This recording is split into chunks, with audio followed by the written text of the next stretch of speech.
Migrants to Mossel Bay are now slaughtering one another as the native population has to bear witness to how the social fabric of their hometown is being completely destroyed. This was one of the biggest political events we have seen thus far this year, but we saw very little coverage in the mainstream media. Yet, I believe that this is a story everyone should hear, and this is why we are bringing it to you today. But the question is, how did one of the oldest towns in South Africa become a place where migrants are now killing each other in the streets over land, jobs, and housing? The real story here is about far more than xenophobia or tribalism or ethnic hatred in South Africa. It is about how Mossel Bay was knowingly transformed from a tranquil garden route town into a place where this kind of violence became inevitable due to the demographic shifts. Over the past 2 weeks, Mossel Bay has become the center of one of the strangest episodes in South Africa's ongoing immigration crisis.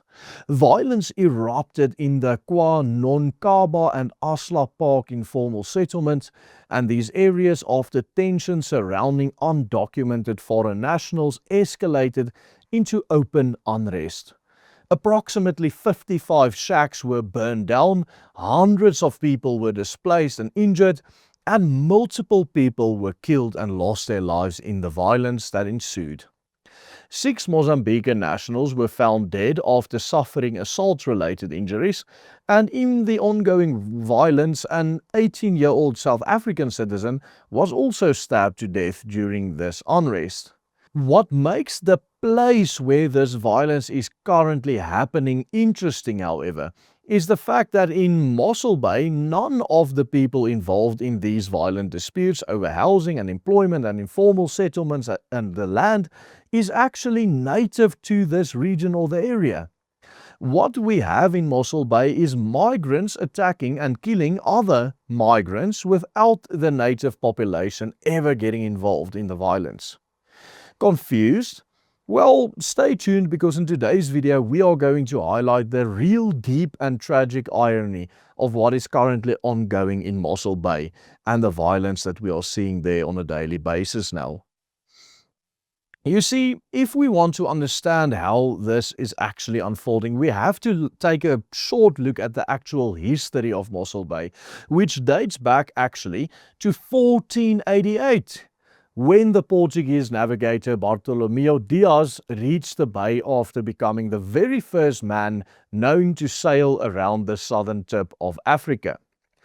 Dias had actually rounded the Cape itself without even realizing it, and ended up landing in the bay of what would later become known as Mossel Bay. Here he encountered some of the Khoi people, with whom he tried to engage in friendly manners, but because of their aggression, at least one Khoi man was killed when a crossbow was fired during the confrontation that ensued.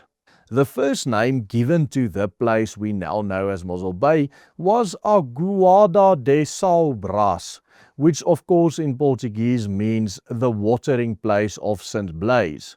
Because of course Dias had arrived on the 3rd of February, which is celebrated in the Catholic Church as the feast day of that early 4th century bishop. And so on the 3rd of February 1488, Mossel Bay became the site of the very first European landing in southern Africa. After Dias's voyage, Mossel Bay became very well known as a watering and provisioning stop for Portuguese ships traveling between Europe and India. When Vasco da Gama visited Mossel Bay in 1497, he successfully traded for cattle with the local Khoi people. This transaction is often regarded as the very first recorded commercial exchange between Europeans and the real natives that were staying in that area, of course the Khoi and San. Interestingly, the name of Mossel Bay predates the arrival of even Jan van Riebeeck by more than 50 years.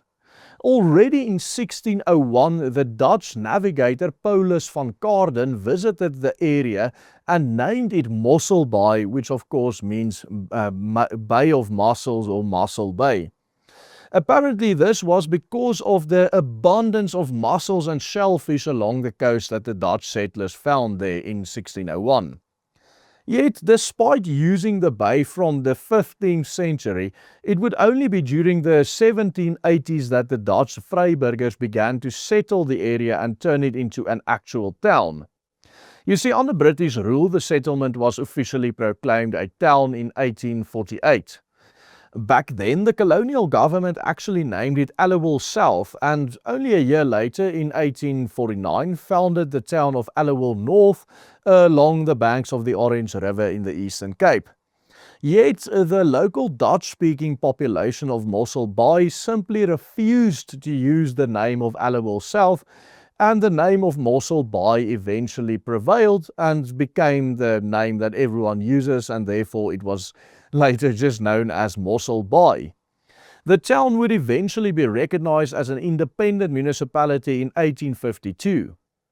Even in 1904, when the first nationwide census in South Africa was held, 50% of the Mossel Bay municipality's population was, of course, of European descent, with the other 50% being almost exclusively either Khoisan, Malay, or mixed-race people such as we now know as colored people.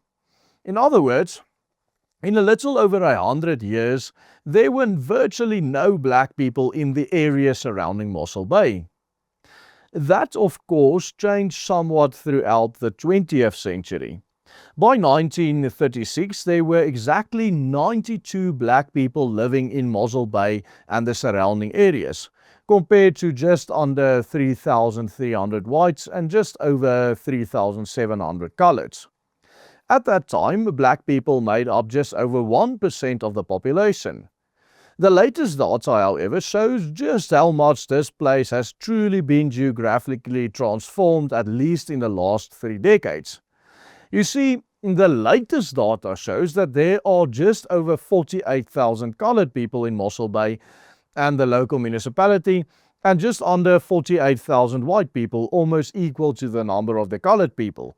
But the black population has exploded over the past 3 decades in that town to over 41,000, and will very likely within the next 2 or 3 years become the largest population group in this town, despite being the newest arrivals to this area, only being there in large numbers for 3 decades now. And here's, of course, only one reason for this astonishing increase in local black population. Of course, it is immigration. This immigration was primarily from the Transkei region, or now the Eastern Cape, but also, of course, immigration from the rest of sub-Saharan Africa, which does not fall within the borders of South Africa.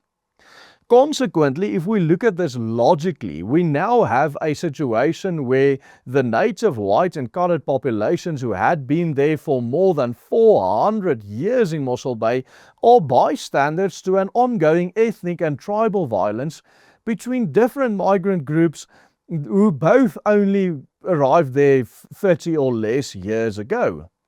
This is not a conflict of actual xenophobia if you look at it from the logical lens, like visitors versus locals or locals versus outsiders.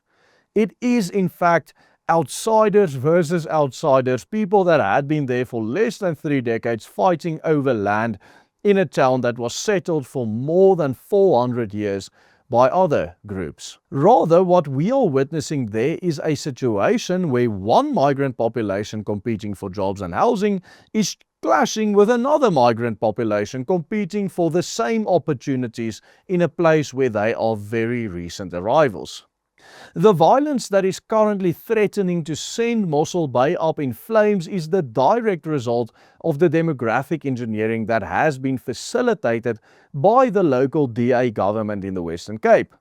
One of the reasons why the Patriotic Alliance specifically is winning ward over ward in almost every single by-election in Cape-coloured areas in the Western Cape, including of course in Mossel Bay, is because of the fact that the local coloured population of the province is becoming increasingly fed up with the massive wave of immigrants that has come to the Western Cape, specifically in the last 10 or 15 years, that is radically changing every aspect of the region's tradition and culture.